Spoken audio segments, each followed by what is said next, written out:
Assalamu alaikum туғандар. Қандайсыздар, жақсысыздарбы? Денсаулықтар жақшыбы?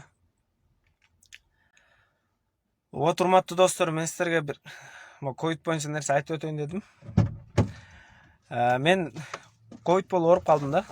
Ана азыр келип республиканский больницага келдим да, келсем барып рентгенге түшүп кел деди да. Хорошо деп анан ПЦР тапшыргам да, кече ПЦРдин положительный болуп ковид болуп чыгып калгам. Анан бүгүн келип текшертсем да ковид болуп чыгып калды. Анан республиканскийге келсем, билбейм, биздин министр каякта карап отурат.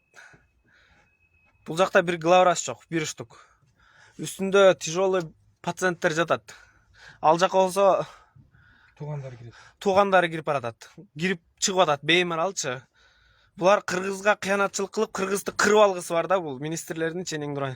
Кечирип койгула, бирок саламаттык сактоо министрлиги, ошол жакта иштеген кызматкерлер, силер кыргызды эмне кыргыңар келип атабы? Же ушунчалык кыргызга эмне өтсүңөр, силер душмансыңарбы? Мен кирсем жатканга болбойт, бул жакта оорулор, өтө оорулор жатат дейт да. Өтө оорулор десең, беймарал туугандары кирип чыгып, тамагын алып кирип берип ушинтип жүрөт да.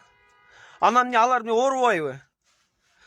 Анан мен айттым, мен үйгө барып жата албайм, мен ачык айткандачы, мен бул врачтарга окшоп мен кыргызга кыянатчылык кыла албайм, мен барып бирөөгө жуктуруп алсам, окус бир жаш балага жугуп калса, эртең анын келечеги эмне болот?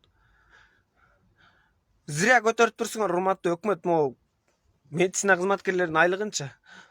Буларга боро урсаң борго төбөт деген ушул. Урматтуу достор, ушундай биздин саламаттык сактоо министрлигинин акыбалы ушул. Келсеңер бир пациентти карабайт. Булар анда частный клиникаларга барсаңчы, ушундай колуна бөпөлөтүп карайт. Буларың болсо келсең какшатып, какшанып берет колуңа. Колунан эчтеке келбейт. Алымкадыр байке, сиз каякта карап жүрөсүз? Хотя главврачтарды алып келип койсоңуз болот да, урологиядын немесинде болсо, отделениясында бир главврач жок, бүт бардыгы туугандары ооруп аткан, пневмония болуп жаткандардын алдына кирип чыгып кетип атат. Ошондо кантип оору жукпасын? Ал чыгып тети базарга барып бирөөдөн дүкөндөн сатып алып атат бир нерсени. Анан кантип жукпасын? Анан кантип кыргыз кырылбасын? Кантип анан 900дөн күндө коронавирус чыкпасын?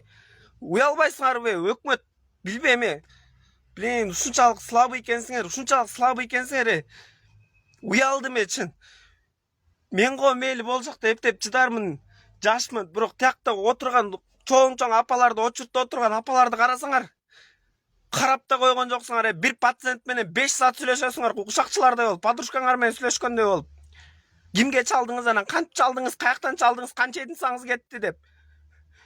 Урматтуу врачтар, вообще бетиңер жок экенсиңер. Силер врач эмес, силер өмүр сакчысы эмес. Силер өлүм менен өмүрдүн ортосундагы соодагерсиңер силер. Ортодо соодалашасыңар силер. Өлүп эле калбайсыңар ушундан көрө. Уят энең турайындар.